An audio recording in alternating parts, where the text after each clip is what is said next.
Hi friend, Gujarati cooking channel में तमारुं स्वागत है। अरे वाह, केटली सरस मजानी इडली अने ए पण स्मूथ एकदम मोढामां मूकता हो तो खावानी मजा पड़ी जाए एवी इडली है। तमे जुओ, आमां ईनो पण नथी वापर्यो के सोडा पण नथी वापर्या तो पण केवी डिमोल्ड थई जाए छे। सरस मजानी इडली अने एकदम स्पंची बनी है। तो आमां खीरूनी ज कमाल है, बीजुं कंई नथी। तो खीरूने आपणे ए रीते पलाळ्युं छे। हवे आपणे दाळ पण आनी जोडे बनावी छे। तो दाळमां एक सीक्रेट वस्तु है, ए वापरशो ने तो तमारी दाळ पण एकदम बहाરના जेवी मस्त मजानी बनी जशे। तो अहींया आपणे इडलीनो लोट दळावीने ज राखे तो तेने आपणे छासनी अंदर पलाળી અને ઢાંકી અને મૂકી દીધો છે સવારે, અને સાંજે આ રીતે આપણે જોવાનું છે। તો હવે દાળ બનાવવાની શરૂઆત કરીએ। તો એક વાટકી અડદની દાળ અને એક વાટકી તુવેરની દાળ 4 સીટી મારી લેવાની, પછી આ રીતે વઘારવાની છે।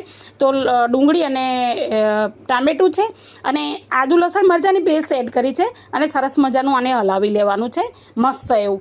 હવે બેટર કેવી રીતે આપણે એકદમ સોફ્ટ બનાવવાનું છે, તો આ વઘાર ચડે છે ત્યાં સુધી હું તમને બેટરની સિસ્ટમ કહી દઉં કે બેટર જ્યારે તમે ઇડલી બનાવવાની શરૂઆત કરો અને ખોલો ને એટલે સરસ મજાનું એને ફેંટી લેવાનું છે। મીઠું નાખી અને સરસ મજાનું ફેંટી લેવાનું, થોડું વધારે ફેંટવાનું જેથી કરીને એમાં બબલ્સ ભરાય। હવે આ દાળ બની ગઈ છે ને, તો દાળને આપણે મસાલા બેઝિક જ કર્યા છે, હાલ કોઈ મસાલો નહીં કર્યો।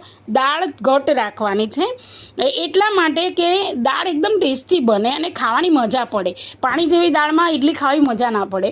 તો હવે આપણે પાણી એક ગ્લાસ રેડી દેવાનું છે અને દાળને ઉકળવા દેવાની। ઘણા બહેનો શું કરે છે, વઘારી અને તરત ઢાંકીને મૂકી દે છે અને ત્યાર પછી એમાં આપણે સંભાર મસાલો આવે છે ને એ પાણીમાં ગોળી અને મૂકી દીધો છે। તો આ રીતે મસ્ત મજાનું દાણા નાખી અને 2 મિનિટ ઉકળવા દઈને મૂકી દેવાની। હવે આ ફેટેલું છે ખીરું એકદમ મસ્ત રીતે એને આપણે ઇડલીના મોડમાં એડ કરી દેવાનું છે અને 2-3 મિનિટ પછી આપણી ઇડલી તૈયાર।